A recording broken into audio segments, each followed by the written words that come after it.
जय हिंद दोस्तों, स्वागत है आप सभी का इस चैनल पे। दोस्तों आज हम बात करेंगे रक्षा मंत्रालय की ग्रुप सी सिविलियन पोस्ट की भर्ती के बारे में। इस भर्ती के लिए आप इंडिया के सभी राज्यों से अप्लाई कर पाएंगे। यदि आप 10वीं पास हैं दोस्तों या 12वीं पास हैं तो इस भर्ती के लिए आप अप्लाई कर सकते हैं। दोस्तों सैलरी भी आपको बहुत ही बढ़िया दी जाएगी। आपको परमानेंट पोस्ट की केंद्रीय सैलरी मिलेगी। इस भर्ती के लिए दोस्तों आज की डेट से अप्लाई होना भी शुरू हो चुका है। यदि आप चाहते हैं दोस्तों कि प्रत्येक सरकारी नौकरी की रियल और ऑथेंटिक इन्फॉर्मेशन आप तक पहुंचे, आपके मोबाइल तक पहुंचे, तो दोस्तों इस चैनल को ज़रूर सब्सक्राइब कर लीजिएगा और बेल आइकन को भी ज़रूर प्रेस कर लीजिएगा। दोस्तों भर्ती की पूरी इन्फॉर्मेशन समझने के लिए वीडियो के अंत तक बने रहेगा। इस वीडियो में आपको स्टेप बाय स्टेप सारी इन्फॉर्मेशन दी जाएगी। तो चलिए दोस्तों बात कर लेते हैं आज की भर्ती से रिलेटेड इन्फॉर्मेशन के बारे में।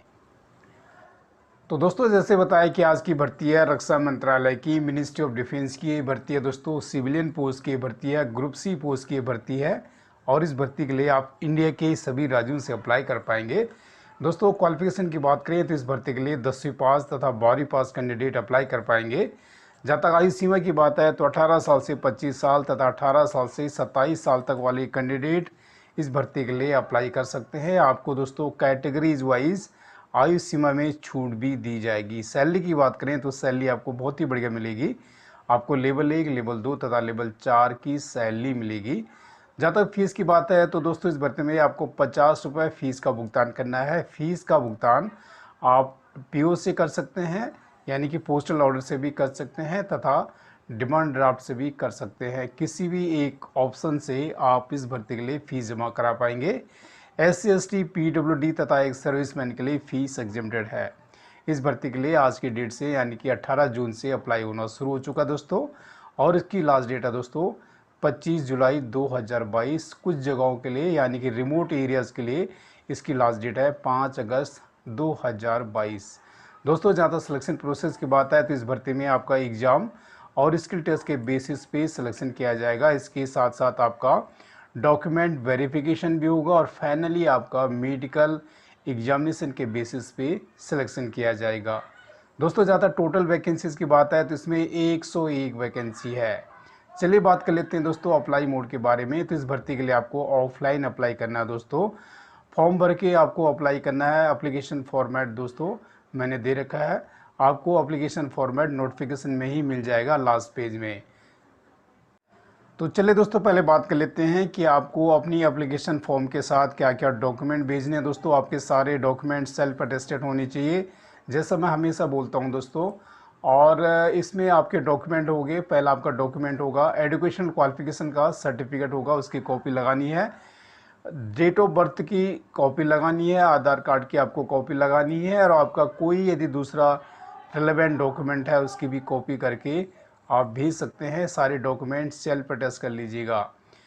अगला डॉक्यूमेंट है दोस्तों कि आपके पास 3 फ़ोटो होनी चाहिए। सेल्फ अटेस्टेड आपको फ़ोटो करनी है दोस्तों, सभी पे आपको अपने सिग्नेचर करने हैं। 3 महीने से पुराना आपको कोई भी फ़ोटो नहीं होना चाहिए। एक फ़ोटो दोस्तों आपको एप्लीकेशन फॉर्म पे लगाना है, 2 फ़ोटो आपको एडमिट कार्ड पे लगाने हैं।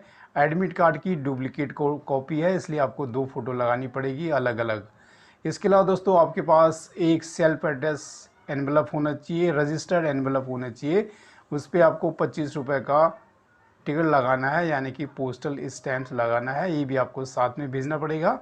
और आपको एक पोस्टल ऑर्डर या डिमांड ड्राफ्ट आपको भेजना पड़ेगा 50 रुपये का। ये किसके फेवर में बनेगा इसका डिटेल मैं आपको आगे जाके बताऊंगा। तो चलिए दोस्तों बात कर लेते हैं कि आज की भर्ती में किस किस पोस्ट की भर्ती होने जा रही है। तो दोस्तों इसमें भर्ती हो रही है लोअर डिवीज़न कलर की, स्टेनोग्राफर की, सिविलियन मोटर ड्राइवर की, ड्राफ्ट्समैन की, कुक की, ट्रांसलेटर की, बार्बर की, और इसके अलावा इसमें और भी वैकेंसी है दोस्तों। दोस्तों इस भर्ती का नोटिफिकेशन मैं आपको बता देता हूँ। ये नोटिफिकेशन दोस्तों ये जारी हो रखा है, इसमें आप पूरा डिटेल पढ़ लेंगे। इसमें दोस्तों वैकेंसीज़ का डिटेल दे रखा है टेबल 1 में तथा टेबल 2 में। डिफरेंट लोकेशन है दोस्तों, इसमें 2 लोकेशंस हैं, इसका डिटेल मैं आपको बताऊंगा।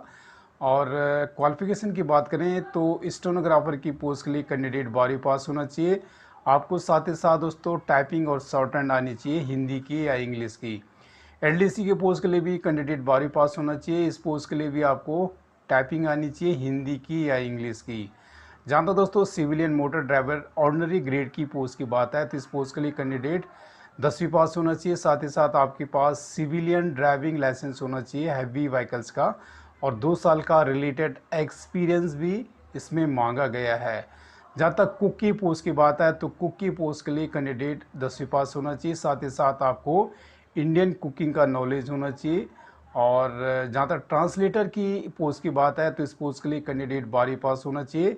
कैंडिडेट हिंदी में प्रोफिशिएंट होना चाहिए और कैंडिडेट के पास सर्टिफिकेट होना चाहिए इक्विवेलेंट टू विशार्ड, भूषण, कोविड, इनमें से कोई भी आपके पास एक सर्टिफिकेट होना चाहिए। साथ ही साथ आपके पास डिप्लोमा होना चाहिए कंप्यूटर एप्लीकेशन का। जहाँ तक दोस्तों इसमें बार्बर की भी वैकेंसी है। बार्बर की पोस्ट के लिए कैंडिडेट 10वीं पास होना चाहिए और ड्राफ्ट्समैन की पोस्ट के लिए भी कैंडिडेट 10वीं पास होना चाहिए। और आपके पास 1 साल का ड्राफ्ट्समैनशिप का दोस्तों कम से कम 2 साल के ड्यूरेशन का डिप्लोमा भी होना चाहिए। इसमें एक और वैकेंसी है आर्टिस्ट की या मॉडल मेकर की। इस पोस्ट के लिए कैंडिडेट 10वीं पास होना चाहिए तथा साथ ही साथ आपके पास सर्टिफिकेट होना चाहिए ड्राइंग का। तो दोस्तों ये सारी वैकेंसीज़ का क्वालिफिकेशन का डिटेल मैंने आपको बता दिया। और यहाँ पे आपको एज लिमिट से रिलेटेड डिटेल भी मिल जाएगा। 18 साल से 25 साल तक एज है दोस्तों एलडीसी की पोस्ट के लिए, ट्रांसलेटर की पोस्ट के लिए, स्टेनोग्राफर की पोस्ट के लिए, बार्बर की पोस्ट के लिए तथा कुक की पोस्ट के लिए, और civilian motor driver ordinary grade की पोस्ट के लिए तथा आर्टिस्ट और मॉडल मेकर तथा ड्राफ्ट्समैन की पोस्ट के लिए 18 साल से 27 साल तक आयु सीमा रखी गई है। तो दोस्तों अब बात करेंगे लोकेशन के बारे में। जैसे बताया दोस्तों मैंने आपको कि नोटिफिकेशन में 2 टेबल में वैकेंसी दे रखी है। टेबल 1 में जो वैकेंसी है उसके लिए दोस्तों लोकेशन है the infantry school, Mau station, MP यानी कि मध्य प्रदेश। और जो एमपी की जो वैकेंसी है उसके लिए पोस्टल ऑर्डर बनेगा या डीडी बनेगा commandant the infantry school Mau के नाम। दूसरा लोकेशन है दोस्तों the infantry school Belgaum Karnataka. ये टेबल 2 की वैकेंसीज का है दोस्तों। और जो कर्नाटका की वैकेंसी है उसके लिए दोस्तों पोस्टल ऑर्डर बनेगा या डीडी बनेगा commander junior leaders wing the infantry school Belgaum. तो ये दोस्तों इसका डिटेल है। और पूरा एड्रेस जब आप भेजेंगे तो आप नोटिफिकेशन से पूरा एड्रेस देख लीजिएगा कि आपको किस एड्रेस पे भेजना है। ज़्यादा दोस्तों इस भर्ती की इन्फॉर्मेशन की बात है तो इस भर्ती दोस्तों एम्प्लॉयमेंट न्यूज़ में भी आ चुकी है। एम्प्लॉयमेंट न्यूज़ की डेट है 18 से लेके 24 वाला जो न्यूज़पेपर है पेज नंबर 32 में इसका डिटेल आपको मिल जाएगा। तो दोस्तों ये था इस भर्ती का शॉर्ट डिटेल। आई होप दोस्तों ये वीडियो आपको पसंद आई होगी। दोस्तों यदि आप चाहते हैं कि प्रत्येक सरकारी नौकरी की रियल और ऑथेंटिक इन्फॉर्मेशन आप तक पहुंचे तो इस चैनल को दोस्तों ज़रूर सब्सक्राइब कर लीजिएगा और बेल आइकन को भी ज़रूर प्रेस कर लीजिएगा। दोस्तों thank you so much video देखने के लिए।